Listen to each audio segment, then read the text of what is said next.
So we were dealing with this mantra, fifth mantra. Tad ejadi, tad na ejadi, tad u dure, tad u antike, tad andarasya sarvasya, tad u sarvasya asya bahyadaha. We have not completed this verse. We must continue today. But one important point to be remembered. The sixth and seventh mantras should be read together.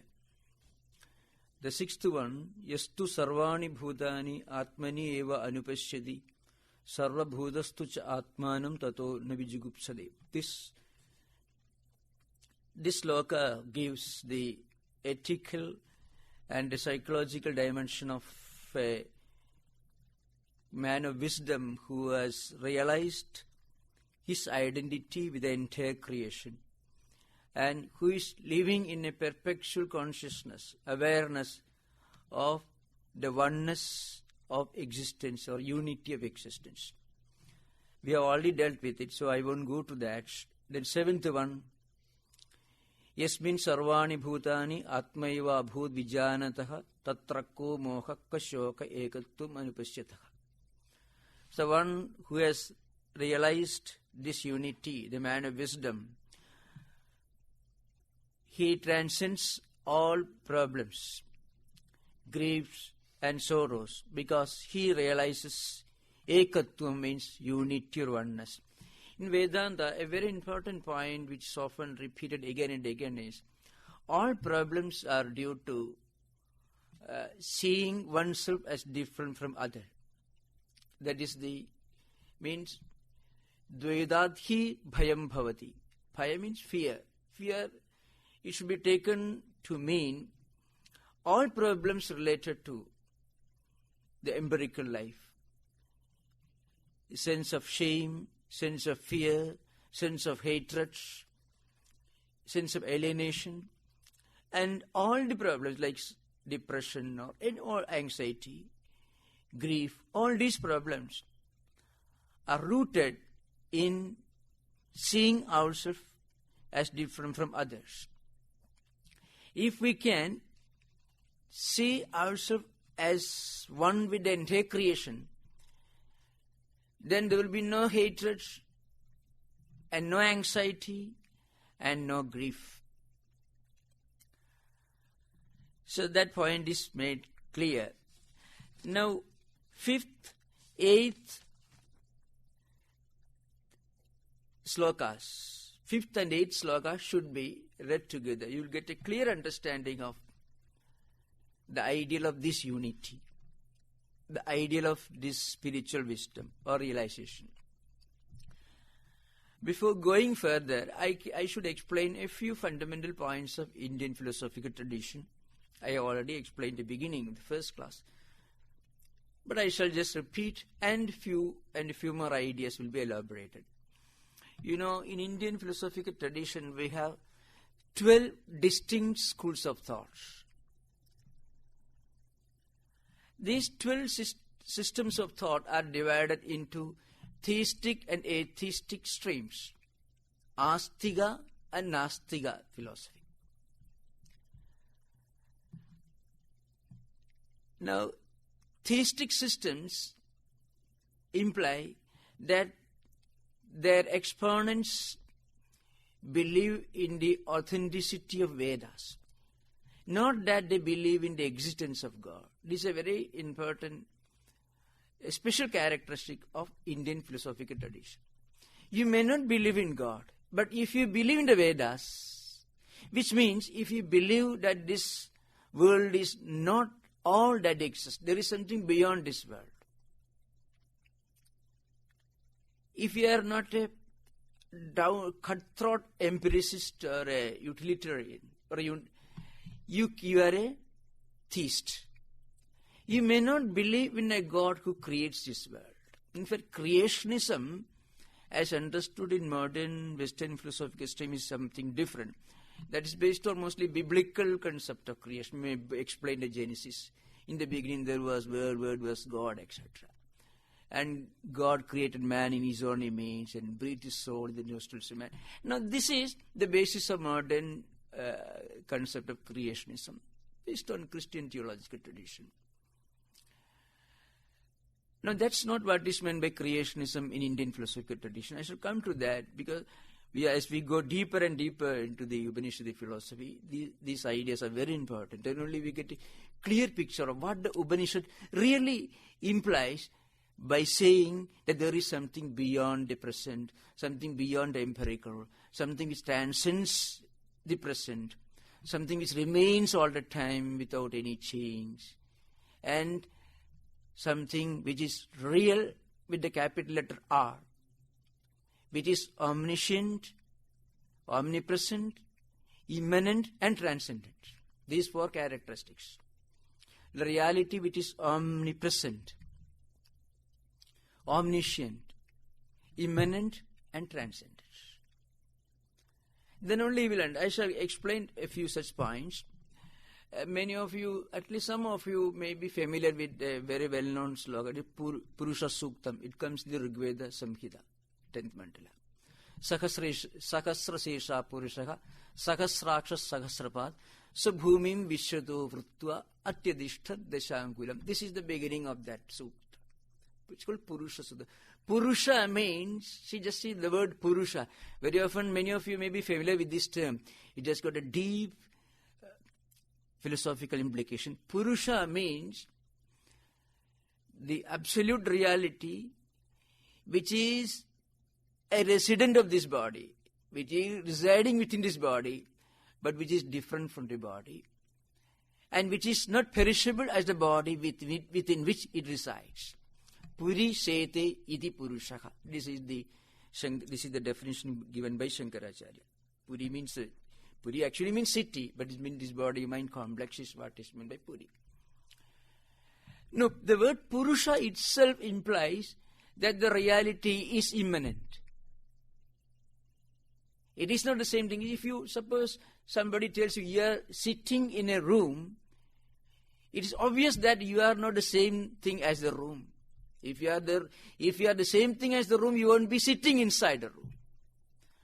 So, Puri is this body-mind complex. And this Purusha is the reality sitting within, residing within. And which is not perishable as the body is. That is Purusha. Now, the ancient Vedic Rishi says, Sahasra Sirsha Purusha. Meaning is, this Purusha is Sahasra Sirsha. Sahasra means 1000 in Sanskrit language. But the great commentator of Vedas, called Acharya, is Sahasram Asankyam iti abhidiyate. It's quotation from Sayana's commentary on Rigveda Samhita. Means Sahasra means infinite in number. It will be that which we cannot count. And this reality is endued with infinite number of eyes. Which means it is all-knowing, all-seeing, omniscient. And it is Purushaka, means the inner reality. Sahasraksha. Sorry, a little turning. Sahasraksha means 1000 eyes, the reality endured with 1000 eyes. Aksha means eyes. Sahasra Sirsha means head. The reality is Sahasra Sirsha. It is endured with Sahasra means 1000 heads, which means infinite number of heads. It is all-pervading, it is all-pervasive. It is omnipresent. Sahasraksha means the reality which is endured with 1000 eyes. Here also 1000 means, in Sanskrit, asankyam, it means infinite in number. You cannot count. It is all-seeing, all-knowing or all-seeing. Sahasrapad means it has 1000 legs. You cannot say sometimes your Hindu god is 1000 heads, but only 1000 eyes. How can it be? It should be 2000 eyes. And then 1000 legs also. That is also, I think mathematicians won't agree. The idea is it is infinite. It is all-pervasive, omnipresent, all-pervading. So Sahasra Sesha, Sahasraksha, Sahasrapa. Then Sabhumim Vishyato Vrutva Atyadishtat Dashangulam. Bhumi means the earth. Vishwada means this reality. Vrtva means avrtva. It encompassing. It covers this earth, the entire creation from all sides. And now comes the next point. Atyadishta deshangulam. Atyadishta deshangulam. See, there again, it transcends this created world. With deshangulam means, angula means a small unit, maybe part of one of our fingers. So small quantity. So it just transcends all that we can think of, all that we can imagine, all that we can perceive. It is transcendent. Dishangula parimita desham atitya tishtadi. This is this Sanskrit commentary by Acharya. Means it just goes beyond, let us say 10 centimeters roughly. And it juts out, it projects beyond the empirical phenomena by 10 centimeters, not exactly something like that. Which means it's a symbolic statement. It transcends. So the reality, the absolute reality is omniscient. It is omnipresent. It is all-pervading. And not only that, it is immanent.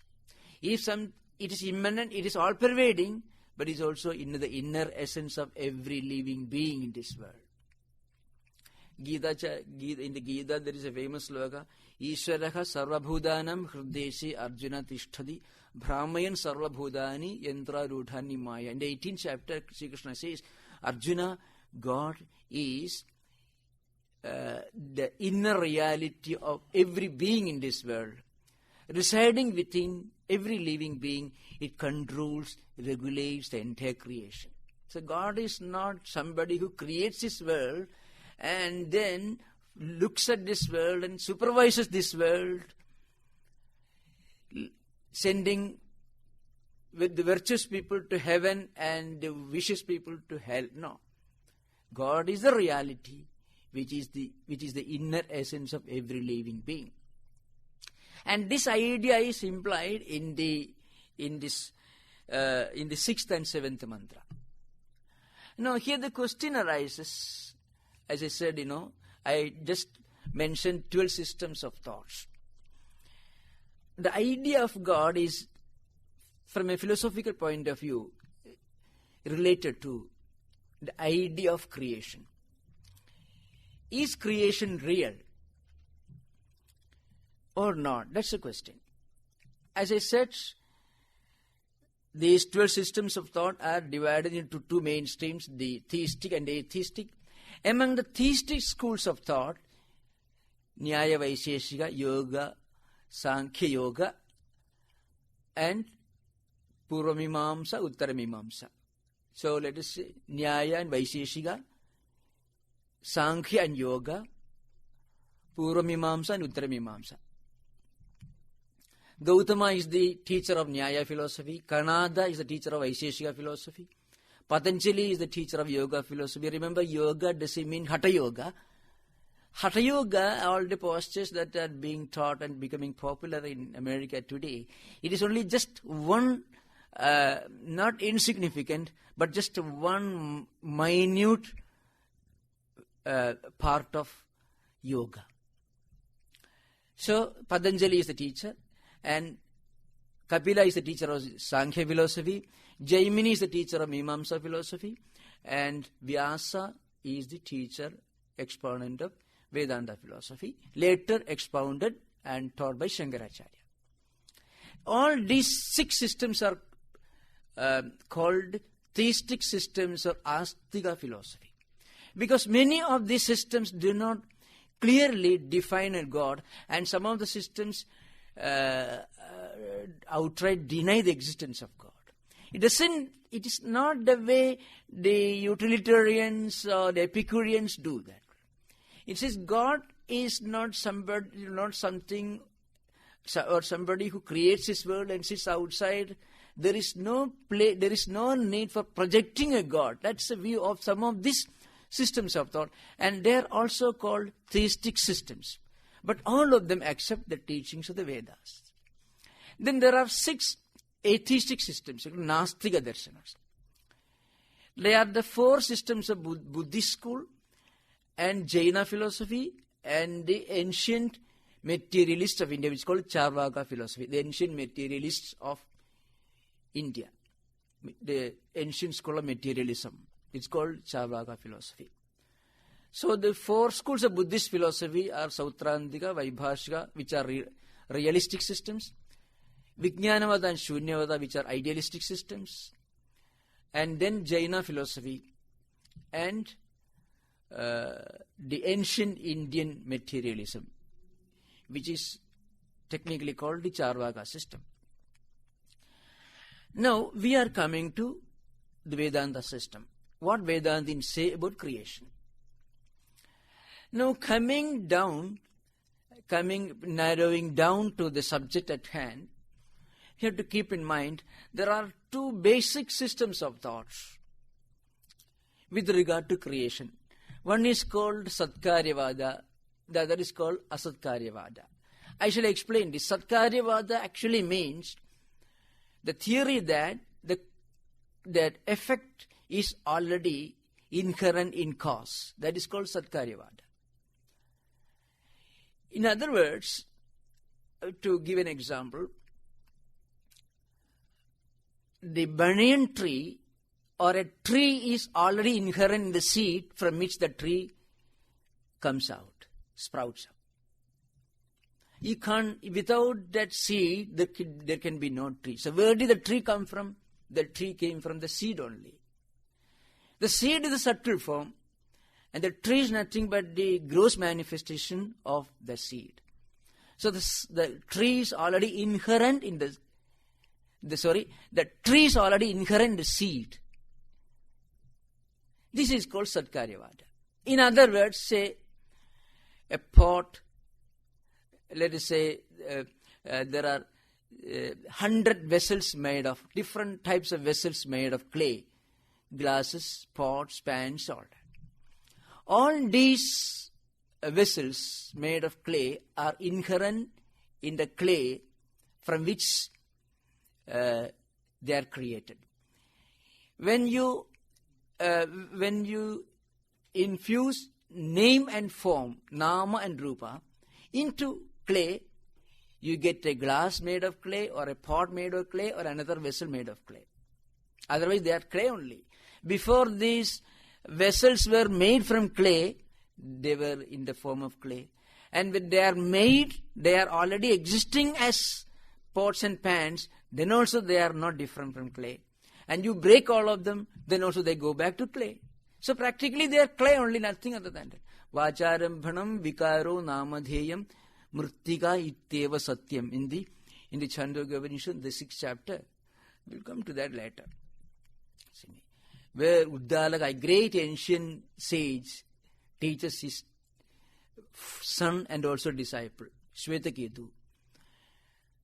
I won't go to those stories because that will distract from the present topic. What he says is this: when Shvetaketu, his son, returned after graduation in his teacher's college, father asked him the question, did you learn that by knowing which everything comes to be known? Like that, and so on. Then, what is that? Then Uddalaka said, there is one mrittika ityeva satyam. Clay is the only reality. Pots and pans are only different manifestations in the form of name and form. This is the fact. Now we will come into that. So here we can understand the pots and pans made of clay, which are effects of clay, are really non-different from clay itself. Clay is the cause, these are the effects. This is the view accepted by Vedantins. This is called Satkaryavada. Asatkaryavadins are different. We are not going to deal with them right now, but I should give an idea. Asatkaryavadins, they are Naiyayikas, Vaisheshikas, all these people. They say that everything is a new creation. They will tell you that a pot made of clay is entirely different from the clay from which it is made. It's a new creation. It's called the creationism.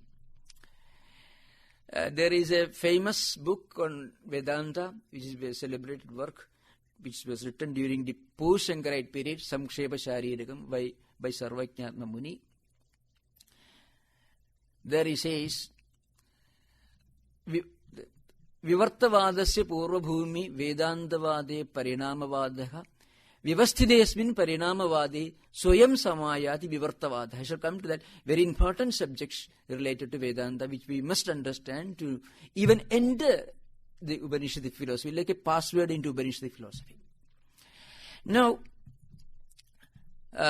so this is called Satkaryavada. Means the view that the effect is already inherent in cause. Effect is not a new creation. Its opposite is Asatkaryavada, which tells you that every effect is a new creation.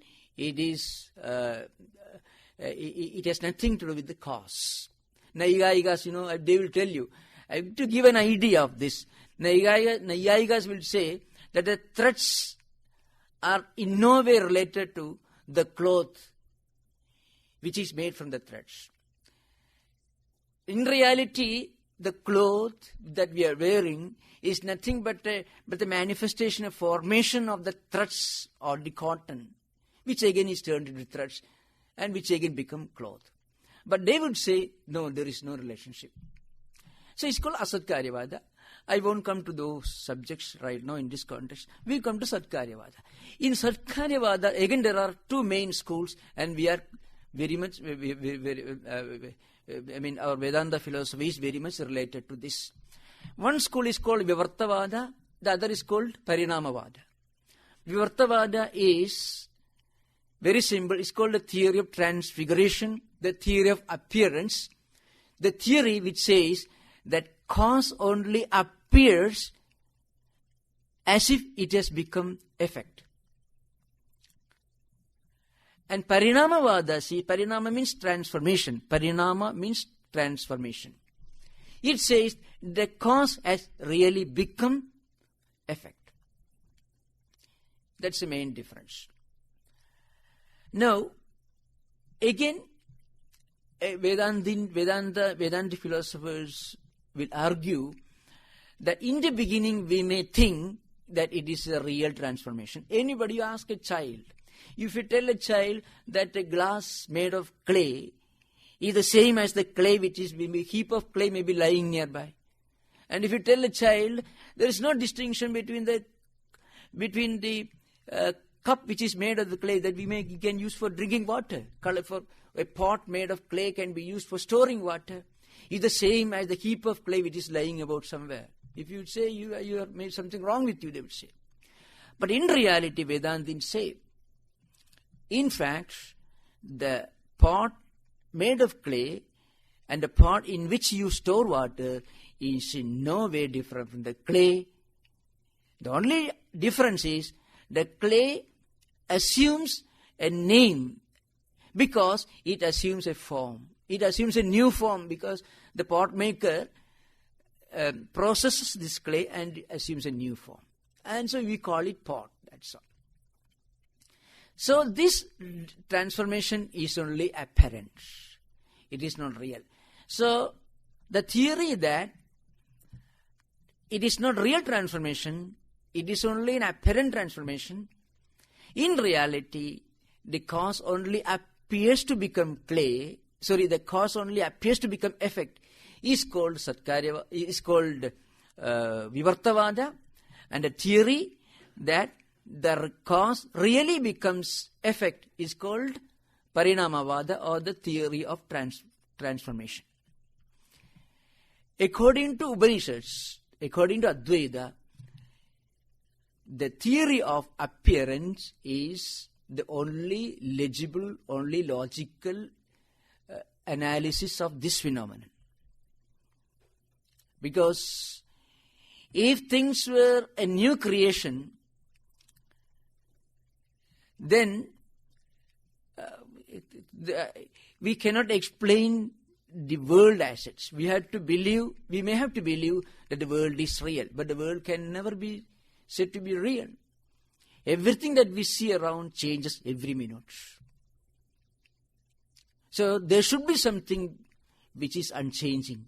And that unchanging reality is clay, as in the case of pots and pans. Or thread, as in the case of clothes from which are made from these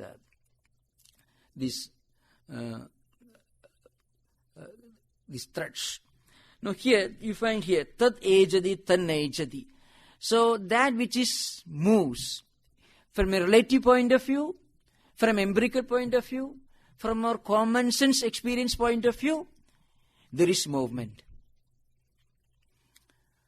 But when we realize that the reality which is supposed to be moving is all omnipresent, is present everywhere, all pervading, then where can it move?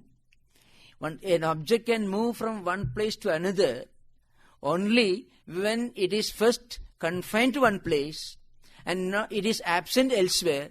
Then it moves, leaving behind one place, and it moves towards another place where it was not present earlier. But reality is omnipresent, it is all-pervading. So from the absolute point of view, it is not moving. That's why it is called tat nayejati. Nayejati means it is unmoving. There is no movement. Then this movement is only an appearance. From the relative point of view, there is movement. But when we go deeper, that movement is only appearance. If you say, let us say, for example, when you are traveling in a train, and suppose you have got when you are sitting quiet somewhere in a seat, you are not moving from one angle, but from another angle you are moving very fast.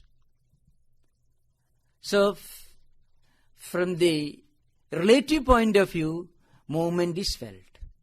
Change is real from the relative point of view. Change is real, so it is called parinama. So, when we analyze closer, you find this change is only so-called change. It is only apparent change. That's why this in this famous book, a well-known sloka, he says, Vivartavadasya purva bhumi. Vivartavada means the theory of appearance, the theory that the absolute reality is unmoving. It is omnipresent, all-pervasive, immanent, transcendent, etc. This is explained in the light of Vivartavada. But in its earlier stage, we may think there is transformation. Just as when a child sees pots and pans, he naturally thinks, he's not a philosopher, he thinks, well, the clay has become the pot. But then, when we analyze, when we go closer to the reality, the real state of things, we understand before the pot maker made a pot out of clay, it was clay. And after it is broken, it will go back to the state of clay.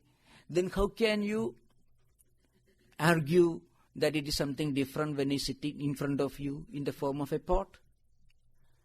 The clay plus a name and a form, that is called pot, nothing else.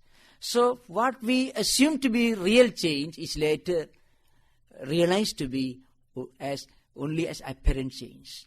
So transformation is later recognized as transfiguration, which is called Vivartavada.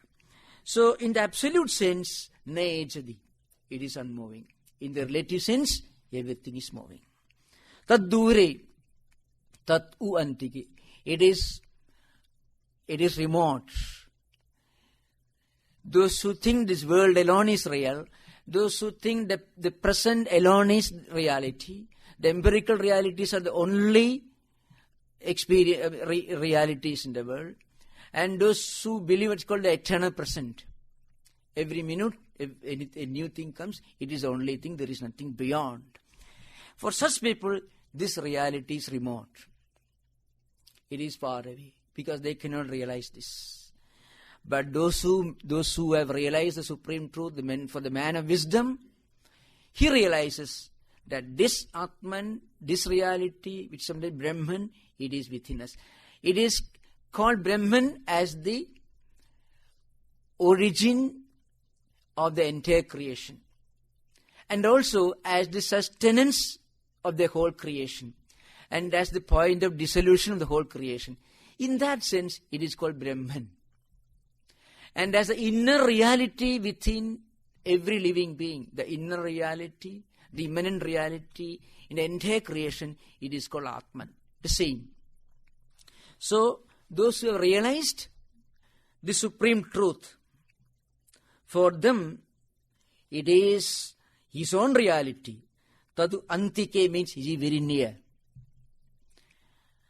Tadu andarasya sarvasya.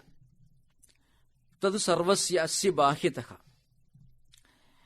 Then he says, so tat ejadi, tat na ejadi, tat u dure, tat u antike, tad asya sarvasya antaha. Anta means that it is present within. All that you see around, when we go deeper into his inner reality, it is the Atman only, nothing else. The sarvasya asya bahyadaha. It is also outside. It is the inner reality of everything. It is also what we experience outside of everything. It means it is neither inside nor outside. Anything which is all-pervading, all-pervasive, immanent and transcendent, you cannot say it is inside something or outside something. Because other than that, there is nothing else in this world. Everything else is only relative. This is the teaching of Upanishad.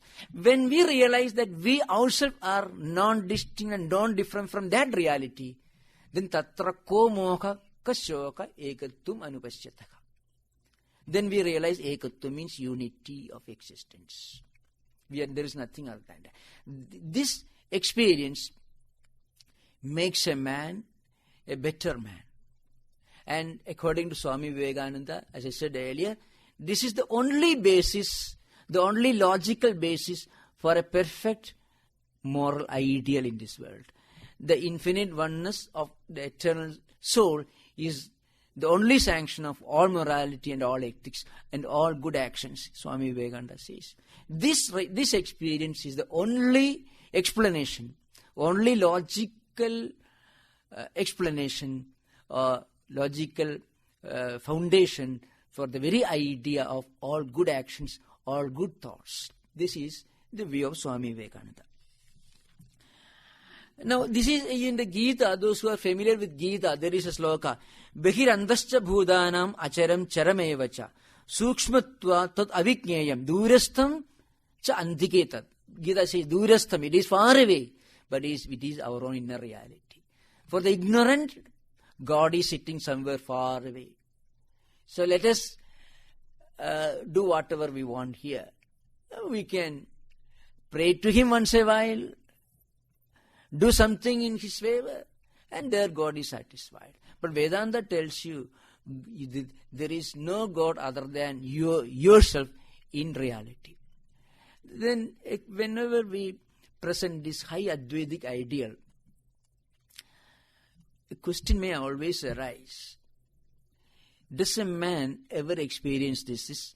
And if at all he experiences this, is it possible to live in this world? Sometimes students of philosophy put this question. If you experience that you are not different from the entire creation, that you are the only reality, and that reality is within and also without. It is neither within nor without. It is all-pervading, all-pervasive, immanent, omniscient, and so on. Then what is the meaning of this life? How can we live in this world? There are two explanations. One you get in the teachings of Sri Ramakrishna in the Gospel. The other you get in traditional scriptures. So Sri Ramakrishna says, a wise man who has reached this stage of realization, he lives in this world. He may also live in this world, do his duty. He may be a doctor, or engineer, or a software engineer, he may be. But behind all this, he has the inner conviction that these things are not ultimately real. The inner reality is beyond all this. This realization doesn't make a man inactive, lazy, or indifferent towards his duties and responsibilities. But it helps him from being enslaved. It saves him from enslavement to his senses. That is the real experience. That's what Sri Ramakrishna says. One who has realized this truth, he doesn't get lost in this world. Even while living in this world, he can be mentally away from this world. He will be living, but he will not be part of the world. So one can live in this world without being worldly minded. That is the real advantage of this supreme realization. In the traditional scriptures, in the Shankara's commentaries and other books, says Rajnyaha Veena Vadanadivat. I shall give the example. Like a king playing violin in his room or in his court. See, if a king invites a professional pianist or a musician, the musician will be playing his instruments, but he will be anxious whether the king is pleased. You're talking, the imagery is taken from ancient times. So kings in those days used to invite great musicians to his court. And musicians will be very anxious to please the king. Because if he is not pleased, he may punish him. In ancient monarchic times, days of dictatorial monarchic system.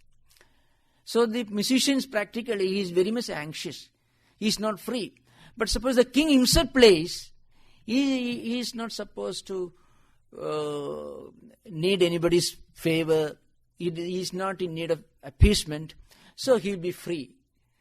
Similarly, the one who has realized the supreme truth can live in this world, and every moment he can enjoy that he is the eternal free reality. He can enjoy freedom. He can live in this world without being swept off his feet by worldliness. He can live, but he can be free from world. One can travel in a boat, but if the boat gets filled with water, it capsizes. But if the boat lives on the water, then it can take you across the river. Otherwise, if water enters the boat will capsize. So if worldliness enters our life, we are lost. But we can live in this world without being worldly minded. That is the real advantage of the supreme wisdom. That's what Sri Ramakrishna says. This realization of one's unity with the ultimate reality. This experience of Jiva Brahmaikya, as it is called in Vedantic terminology. Last time I said we have a few minutes. If any of you have got any doubt on what I have discussed today or any of these days, and if you need any clarification, I shall try my best to reply to those questions, explain those points. Any of you. Otherwise, if you don't have any questions, I shall continue. Swami, your definitions of Purusha and Atman sound very similar. They sound almost the same. Can you explain the difference? Oh, yes. In fact, Purusha, the Atman only. Same. In that particular hymn, in Rigveda Samhita, the word Purusha used in this sense. So you find in the Vedic literature, different terms are used in different contexts, meaning the same. The word Purusha is explained in this manner. The reality, the indweller in every living being in this world, inner essence of everything. That's Purusha. That is Atman. From the cosmic point of view, it is Brahman. From the individual point of view, it is Atman or Purusha.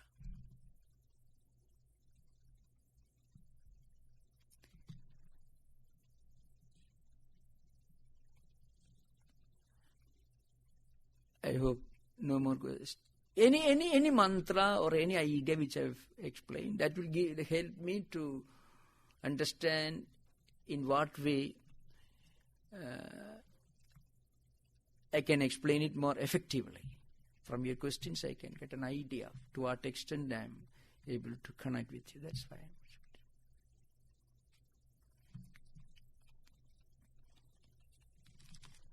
we have a few minutes, then I shall go to the very next mantra. And that is very important. That is eighth one. Saparyega shukram akayam avranam asnaviram shuddham apapaviddham kavihi manishi paribhu swayambhuhu yadha tathyadorthan vedadhat shashudibhis samabhya. This is the eighth mantra. Again the continuation is a continuation of the ideal of Atman, description of Atman. One point has to be remembered, as I said in the beginning, Upanishads use terms to explain the reality with the ultimate idea of concluding that the reality cannot be explained in words. All these terms are used. And when you closely study the meaning of these terms, you naturally come to the conclusion, well, this reality is beyond words. That is the scheme in this text. So, Saha Paryagad. Saha means that Atman, that reality. Paryagad means it is pervading, all pervading, in all directions. Shukram means it is radiant. It is ever effulgent. Akayam. Akayam actually means that which has no body, means niravayava, means that which has no parts. Anything which has parts has to perish. Anything which is made of many components, anything which is the result of assembling different parts will perish. And this Atman doesn't have any parts. It doesn't have a body. So avranam, without any scar, means it cannot be injured, it cannot be hurt. Anything which has a body will undergo change and transformation. Ultimately, it will vanish. As I said in the beginning of this class, anything which is relative should be subject to change in the past, present and future. It should come into existence sometime in the past, should stay for some time, grow, evolve, and slowly it will start decaying, and ultimately it will vanish. So, jayade, asti, vardhade, viparinamade, kshiyade, nasyade. It's called Shadvikara, 6 changes. 6 types of changes. Here, birth means coming to existence, which actually means when you say when a child is born or something is born, what we mean is it has come into the purview of our perception. That's what Vedantins say. The child was there in his previous life. But then that body perished. Now that Jivatman, individual soul, has taken another body. So, and it has become a visible reality. In front of you, a new child is born. And if something is born in the past, then it should exist for some time. And it should, and that's called Jayade Asti. Viparinamade means it should evolve from babyhood to childhood and boyhood, youth, old age, and then ultimately vanishes. So then it slowly decays and gets destroyed. So anything which is composed of parts, which is made of parts, will have to be subject to any one or all of the 6 changes. So this Atman is beyond all this, because it never comes into existence. Because there was never a time when this Atman did not exist, so it cannot be born. Sometimes this is misunderstood. Ajam it is called. Unborn. Unborn doesn't mean that it never exists. It means there was never a time when Atman did not exist. So naturally it cannot emerge. So that's it. So it is That's what it's called. It is Akayam, Avranam, Asnaviram. It has no nerves, muscles and so on. That's of quick continuous. Shuddham. Shuddha means pure. That which is untouched by changes. All kinds of impurities are in the form of changes. It is beyond all this. Apapa Vidham. It is not affected by either sin, the ideal of sin, or ideal of virtue. This again, it may lead to some possible misunderstandings. Very often, there is a criticism that Advaita doesn't care for moral values. Because, in fact, the reality is, Advaita is the only logical basis for real morality. As I said last time, the idea of punya and papa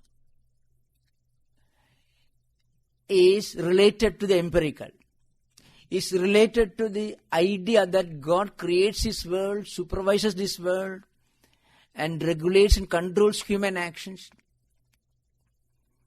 Advaita doesn't deny it, but it says that when you go beyond this, you understand a higher picture of the reality. Then you find the so-called God is not one who creates His world. Rather, it is the God, which is the reality, which is permanently present in every living being.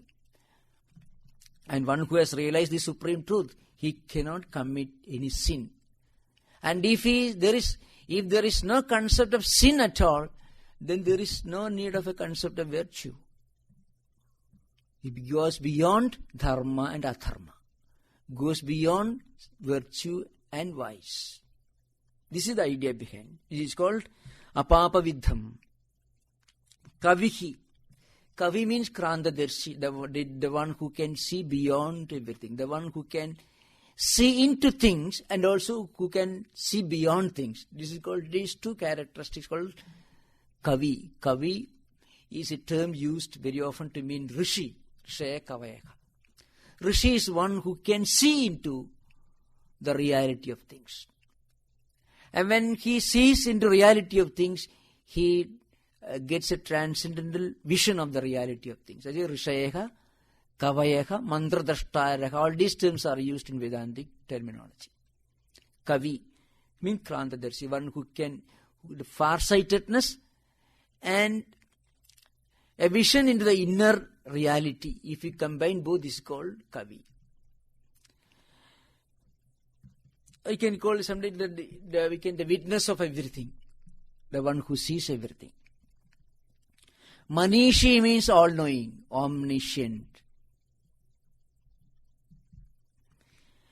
Paribhu means that which is beyond everything, which transcends everything. Swayambhu means that which is self-existent. As I said earlier, if you say that tree was already present the seed, then you can't say that tree is a new creation. You may ask the question, then what about seed? Seed also comes out of a tree. So ultimately, it is the same reality.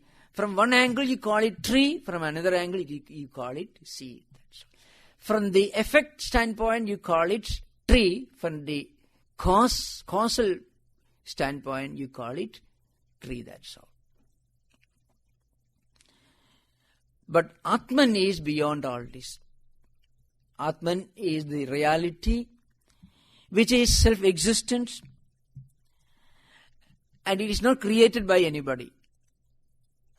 Swayambhu. Sa means Atman. Shashvatibhyaha samabhyaha arthan yata tathyataha vyatadhat.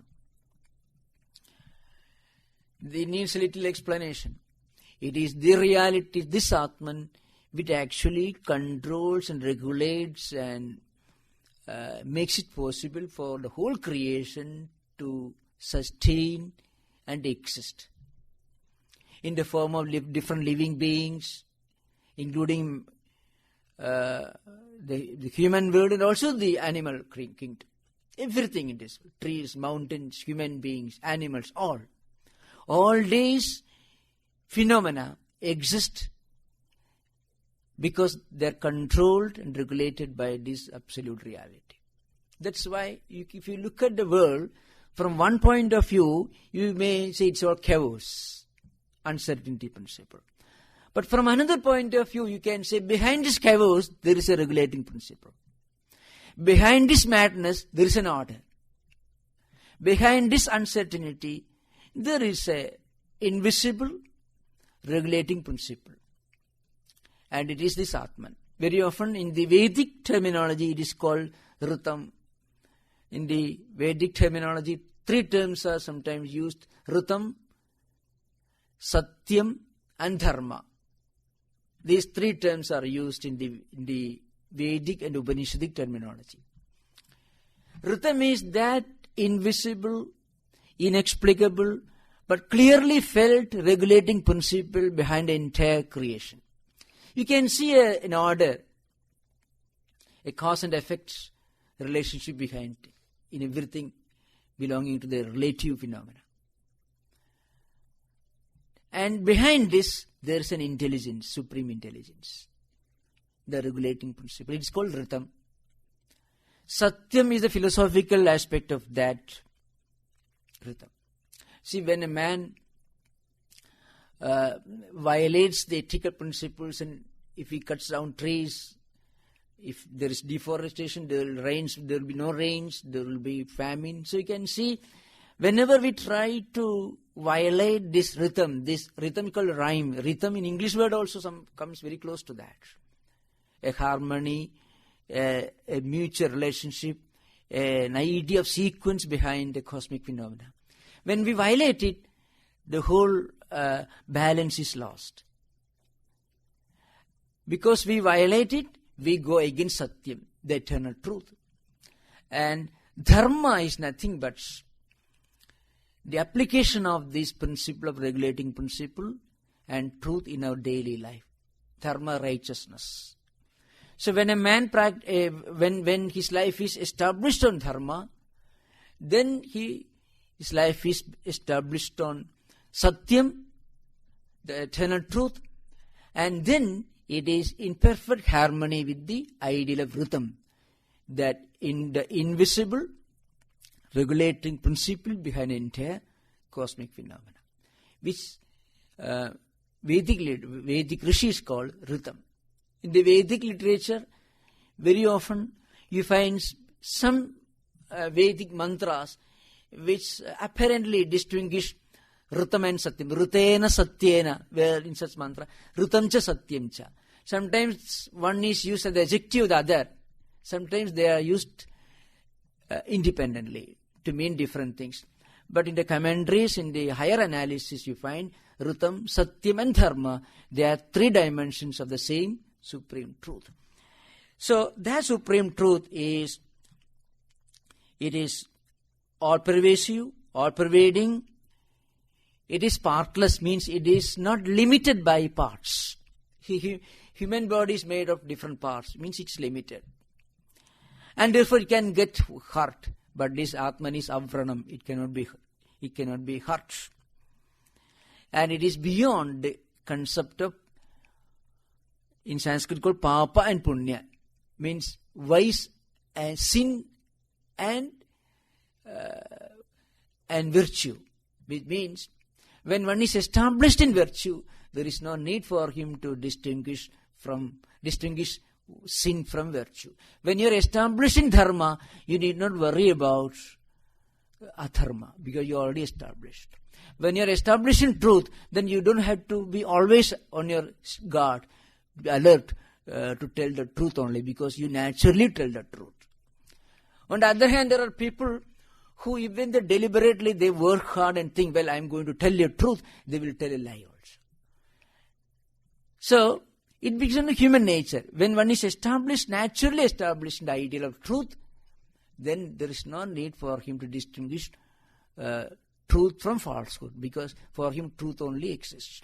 So, this ultimate reality is explained here using a language and a style which is archaic, but when explained in philosophical terms becomes very simple, because Atman is the nearest to us and it is the simplest, the only reality.